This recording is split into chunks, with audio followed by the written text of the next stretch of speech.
So we will do, so Altos, as you guys can see, the seller's market is going down from last month. And this is Carlsbad, all of Carlsbad. So houses, detached homes have gone down since last month, slightly. And the higher price points, that's kind of where you're seeing that market.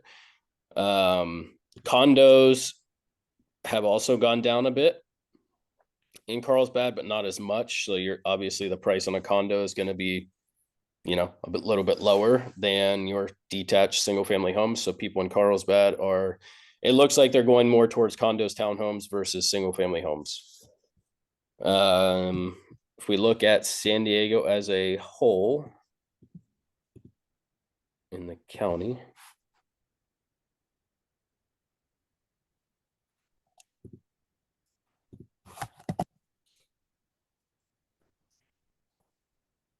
oh, come on.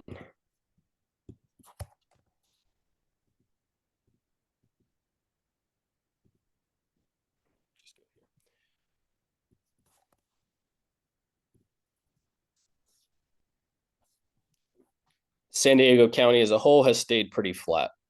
So detached homes have been pretty much the same since last month. Condos have gone down a bit. Is this kind of what everyone's seeing in the market with buyers currently? Mm-hmm. Yes. Is this the lowest you've seen? Because for me, it has. I'm not in Altos report all the time, Yeah. but it seems like I'm used to seeing like the 80s and so this, yeah. So Carlsbad in itself actually is quite shocking to see it that low. Yeah. I would say though, we also don't have much inventory in Carlsbad, and for what is on the market in Carlsbad, I feel is overpriced for the condition of the home. So I've shown many properties. I've went through vacant homes. I've went through, just to check out what's in the areas. And the detached single family homes are priced high, but still have a lot of deficiencies, where our listings currently, and we're having to have these tough conversations with our sellers, is buyers are being more picky. If you want top dollar, your house better reflect top dollar. And, even if you have that, good luck once you get into inspections, because they're still going to ask for things. So it's that type of conversation that you're having. I think that's going to go away a little bit if we continue to see rates drop like they have been.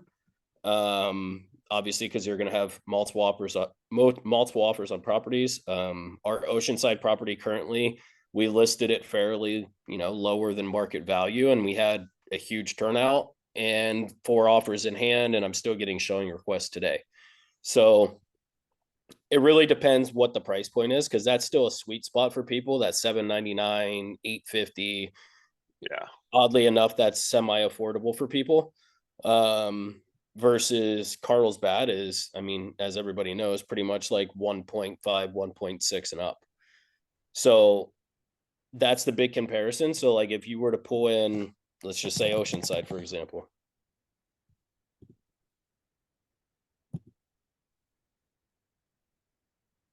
It's gone down, but it's still up. To see your comparison, right, Gary, is you're still in between 50 and 60, where Carlsbad's almost down to 30. Yeah. And honestly, I got back into the business in 2015. I don't remember it being in a buyer's market, but I didn't have Altos report back then. But I feel like I haven't seen a buyer's market since before the crash, a true buyer's market. Now, maybe that was in 15, 16. I wasn't paying attention exactly what it was. I was just kind of like working, but yeah, it's been. So prime no inventory. Yeah, well, also prime example of like areas, right? Look at like 92081 Shadow Ridge, Vista. It's the highest out of all of them.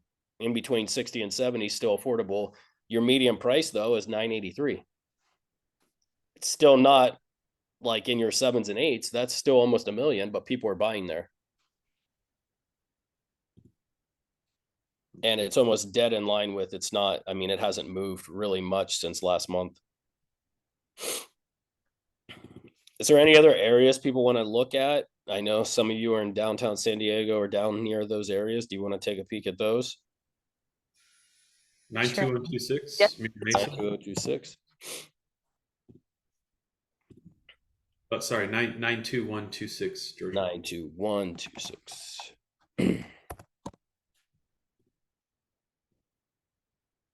Yeah, look at that bad boy. It's actually gone up to a seller's market month over month. Medium price point 984. So inventory has caused this. So if you see inventory's been, it decreased 7, which means less houses to buy, more demand. And if you look at condos, 43% on I'm sorry. relisted. Does that mean 43% of the listings have been? I don't think relist. Where am I? Relisted 40. It's yeah, it looks like a 43%, but it's almost flat to like last month. Because let's see if I can pull up relisted on this side.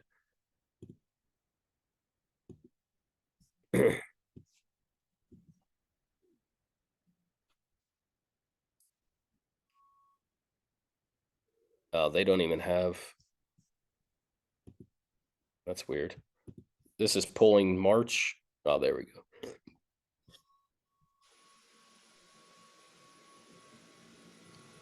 Let's see.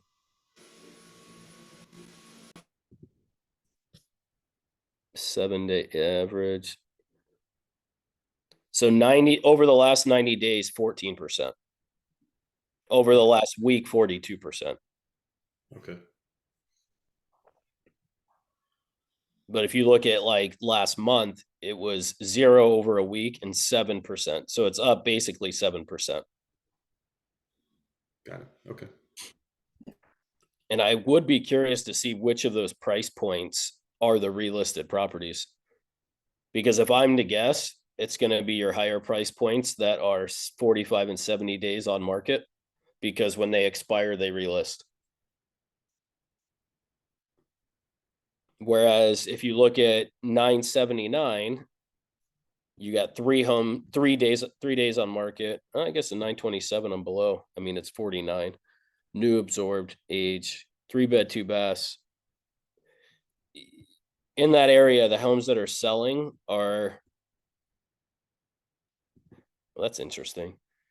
So 1,600 square feet is selling less because it's a 3-bedroom versus a 4-bedroom.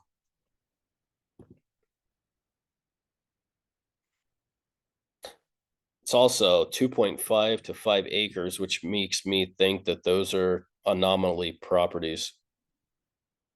Right? Yeah, I I've mean, never seen anything down here like 2.5 acres. no. Yeah, Uh, that's a so rarity. no, I think this is your bottom one here at 979. I think those are going to be your standard homes that are selling. Okay. Anyone else got another zip?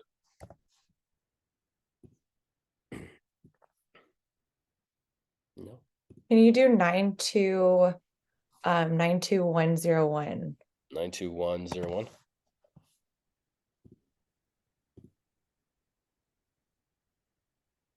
Ooh. Whoa. Those That's are downtown wait a minute. San Diego. Yeah, there you go. Is that Is your that your listing, Taylor? Yeah.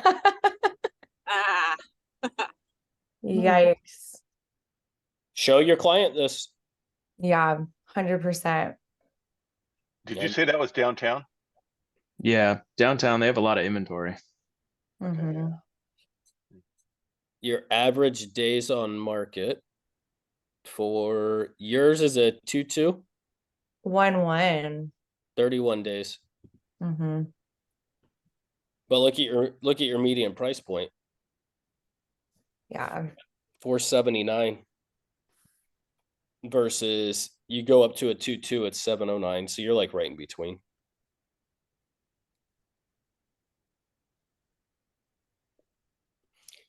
But if you go back to January of last year, it started to peak.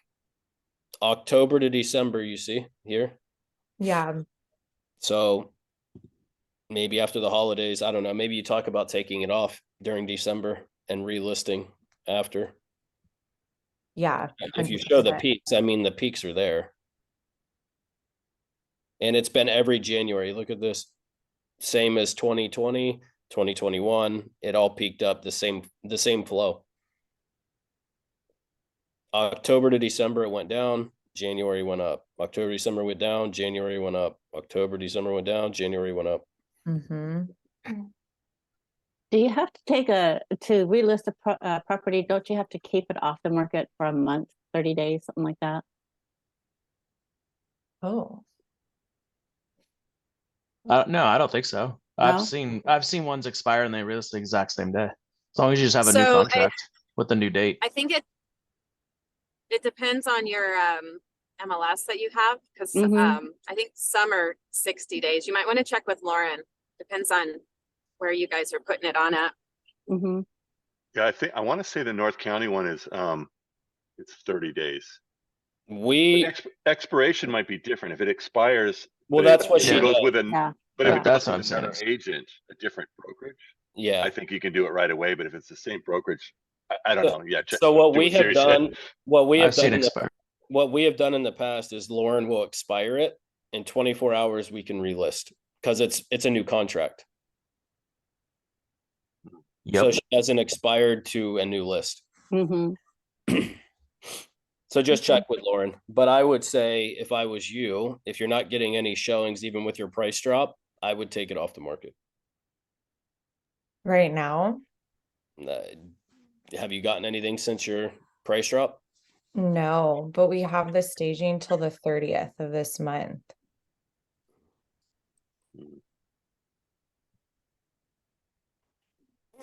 I know it's You did tough. the price drop last week, right? Yeah, last Friday. Do you have you didn't have anything through the weekend? No.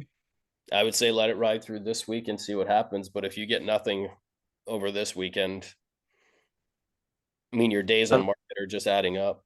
Yeah. Unfortunately, you're paid. The staging's paid through the end of the month, so you're I mean, you could keep the staging in there and just extend it out when you relist in January because Oh, you paid through. okay. So you think for sure we list in January? Uh, I know it'll sell during the spring 100% because that gets Yeah. into like baseball Yeah. season. well, I'll leave it out there. Anybody else's opinion on it?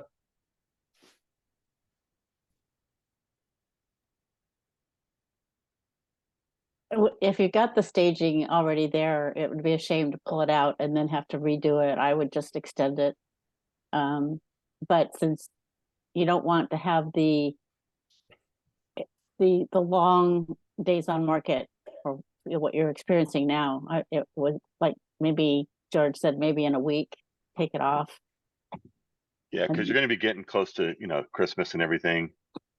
The way it used to be, the way things used to trend was, it slowed down during the holidays. January used to be kind of, I say used to because it's been so crazy with rates and COVID and all that kind of stuff. But January used to be like the slowest month of all the months. It just people like, getting done with the holidays and then they're waiting a little bit. It starts to pick up in February and then it really picks up right after tax season, mid-April.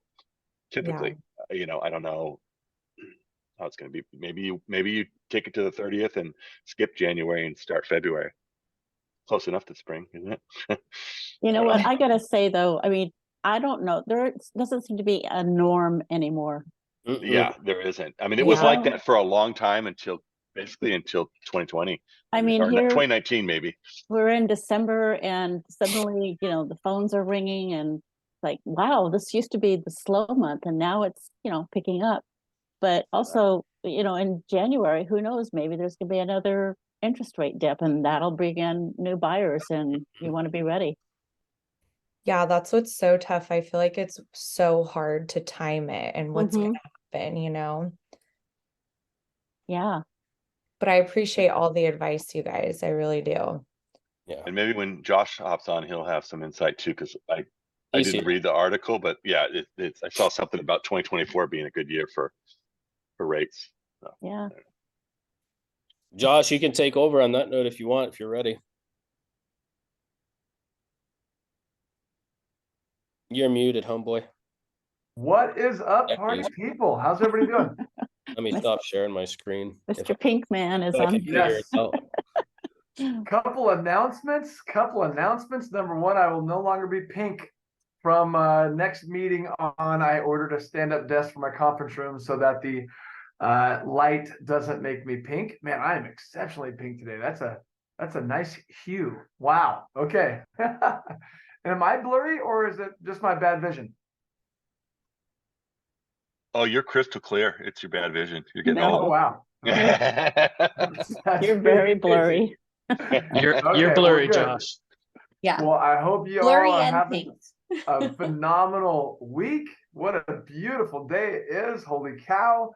Some announcements before we get to whatever it's called, market rates and updates, all the good stuff. Couple things really, really important, and I'm really excited about it. I've been working really hard. Same with Taylor, Riley, Megan. We are converting over, we're transitioning over from Calyx Point, which is our original loan origination software, to a company called Arrive. Arrive is awesome. You guys really don't care about it, except for a couple really cool points. Number one, it's got a much better client experience as far as filling out online applications. When it comes to online applications, guys, we prefer, in fact, I always want to do an over the phone application. I don't like doing online applications. You lose so much compared to talking to the client, right? So I'm always trying to push over the phone applications. Taylor's always trying to push over the phone applications. But anyways, Arrive, it's got some really great tools. They can fill out, it's a better experience when filling out the online application. There's a better experience when they're uploading documents. They have their own personalized portals. We've got videos that they can watch as far as, you know, what each step is about. The automatic standard updates for milestones via email, which that's standard, but we're adding videos to each status update, as well as text message. Can't get the videos via text message, but we're sending milestones out via text message to all of the borrowers as well as agents now too. So just trying to keep everybody up to date and informed as much as possible, makes things so much easier. And there's a real estate agent portal as well. Every single lead that you guys send over or refer to us will be going in your separate agent portal. So if Mark, you sent over a lead, in fact, we're going to backtrack all of the leads as well as best we can. That takes some time, but I've hired my son to come in because he owes me money and to go through and backtrack all of the leads and plug them into your guys' folders. So every single referral, hopefully, that you've sent over will be there. The status of those loans will be in there as well. You can see the documents that are uploaded, all of that. And the other cool thing is that you can actually create and print out your own approval letter without asking us at all. And the cool thing about the approval letter is it goes by DTI. So if you plug in the correct HOA dues, correct Melrose, homeowners insurance, that kind of thing, it'll tell you what the max is based on the matrix that we plug in. So those things are really cool. Been working really hard at setting that up. It's working out for about a month and a half now, and we are almost there. We're going to be rolling out to all the other loan officers at PGS Home Loans as well, which is pretty cool. Out-of-state licensing. This is the other thing. I've been working hard every single morning, 4 a.m., getting up, doing all my studying, doing my testing. But we're going to have Colorado, Florida, Idaho, Tennessee, Pennsylvania, Hawaii, Texas, Arizona, Oregon, Washington, Utah, Michigan, and Wyoming. Sometime by, my goal is January 1st. It might be more like middle of January. I've got through all the testing. Now I'm going through and doing all of the licensing as far as credit reports, asset requirements, surety bonds, background checks, all that good stuff. So not that you're selling homes in there, but if you refer a client out to another agent in one of those states, maybe you can, get a referral fee, and then we can maintain the loan. Plus, so many of our clients who own properties here actually own homes in other states, and maybe we can help them with the financing of those homes as well. So that's really big. Been working on that for the last 3-4 months and super excited that's coming around. Closing fast, just wanted to touch on this, especially with what I think is going to happen next year.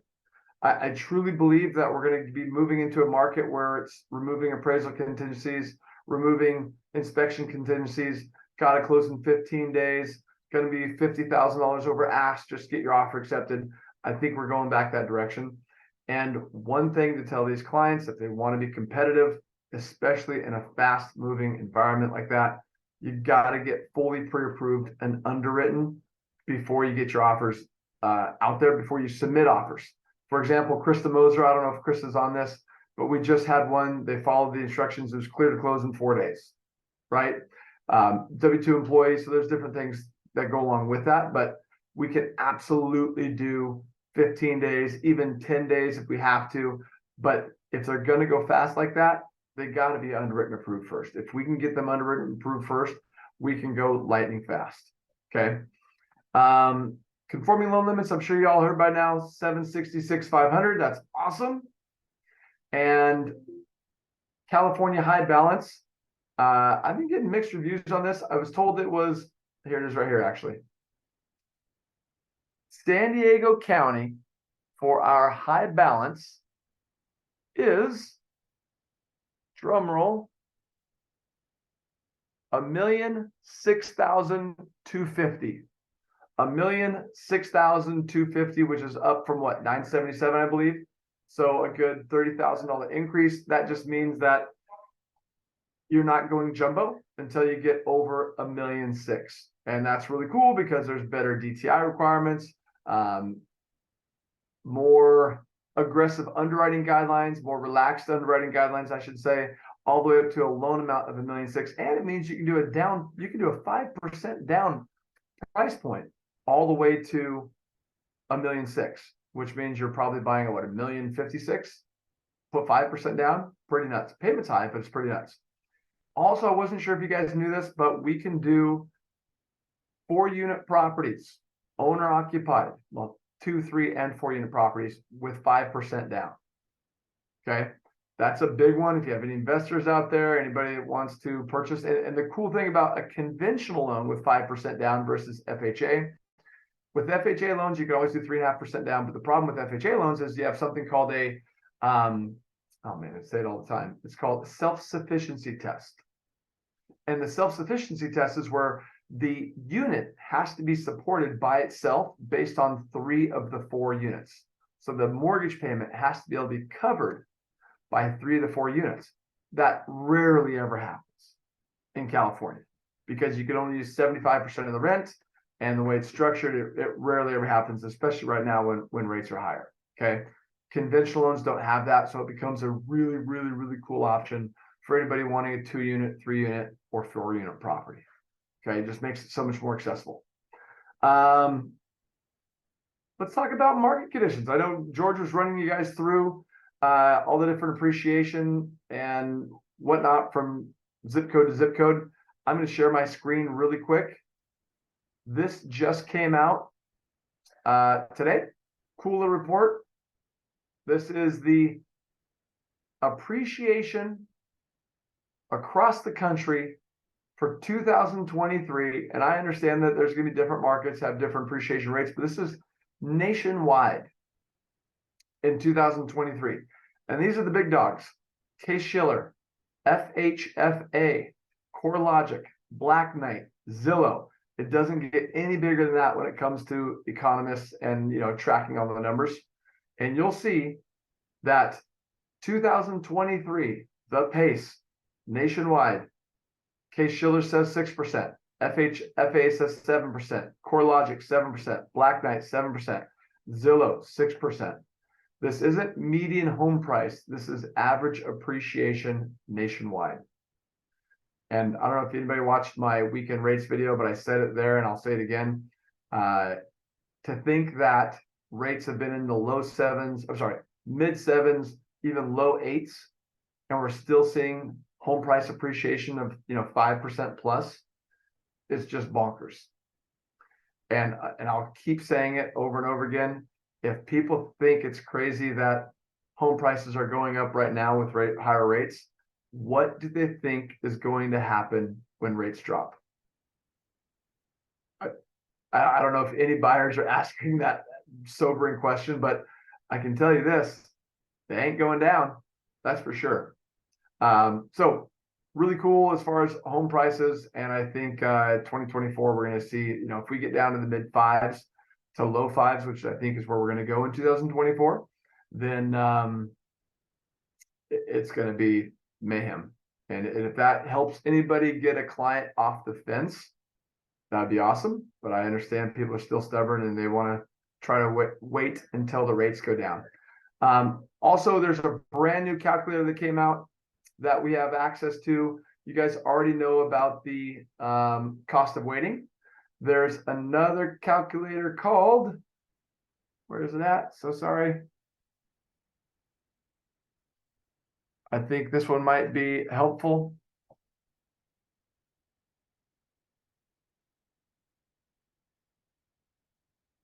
It would have been if it wasn't deleted from my emails.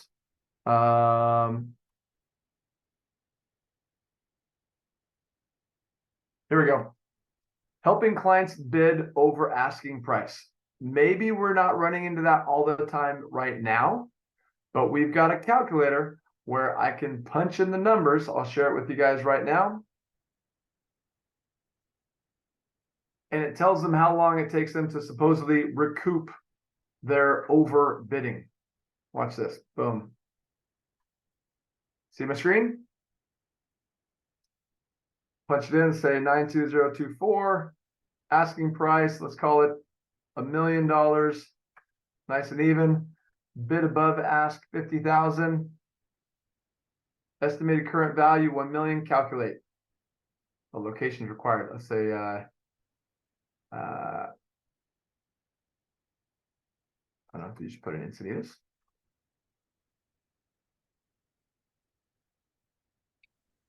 Are we supposed to be seeing what you're typing in? Oh yeah, can you not see it? I just see, hi Sylvia, here's your bid over asking breakdown. Okay, cool. Sorry. Stop sharing. Sorry, guys. Now we just see some pink eye. Yeah. I believe this is it. Cool. So I apologize. I thought you guys were watching what I was doing. So let me just go back a couple steps. Boom.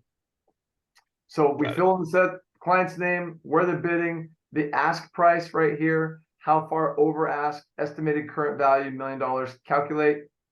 And what it's going to tell you is when the home value is forecasted to exceed your bid. So this is saying that based on current appreciation rates in 6.9 months, they'll have reached that value anyways, right? So this idea is that, oh, we're overpaying. Okay, you might be overpaying right now, but if home prices keep going up, when are you gonna, when is that spot on? Well, that's what it is. 6.9 months, 5% over bid over value, 5-year projected value, 5-year forecasted cumulative gain. So when you talk about overbidding, and you're talking about in 5 years it's going to be worth $240,000 more, it makes it so that overbidding isn't as it makes it an easier pill to swallow. So if any of you guys think this would be helpful for any of your clients when you get into the situation, this is a calculator that we can absolutely work out for you. And Josh, Yeah. that 50,000 above list price was either the amount that the buyer was willing to go and just trying to figure out, or was that something you plugged in? You're exactly right. So that was that was how far over list price would they want to go. Okay.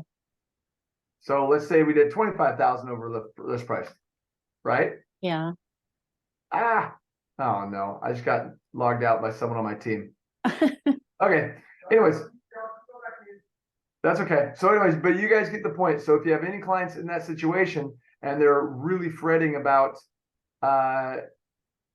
overbidding, let me know. We'll work up the calculator. We'll show them what the break-even point is. Make sense? Yeah, that's a cool tool. Last and not least, super excited about interest rates. They have been improving nicely. Remember, in the mortgage world, rates go, there's a saying, rates go up like a rocket, down with a parachute. And that's exactly what's happening here. Interest rates have been improving. I mean, we're what? A full point better than we were just a month and a half ago, which is phenomenal. And I truly, truly believe this. The best time to buy, in my opinion, in the next 12 months is going to be right now. in maybe January, and then I think it's going to take off. All the economic data has been consistently pouring in. The Federal Reserve has been pushing to slow down the economy for the last year. And it's really starting to take traction now. Lots of warnings or lots of signs of the recession coming, which recessions are great for real estate, great for mortgage interest rates. Jobs numbers came out. There's a report that just came out today showing that jobs were really starting to slow down. People losing their job are having a really hard time finding a second job. Seasonal jobs are way down. Spending's way down. So, and there's just so many signs like that are going to continue to drive interest rates lower and lower. So I'd say great news that low rates are coming, but I'd also say careful what you wish for with our clients, because lower rates mean more competition every single time. Any questions? Comments? Concerns? Well, I appreciate you guys. We are here and available as always. If you need something, reach out. Would love to help. Thank you so much, Josh. Yeah. Yeah, thanks. Heck yeah, Josh. Thanks, man.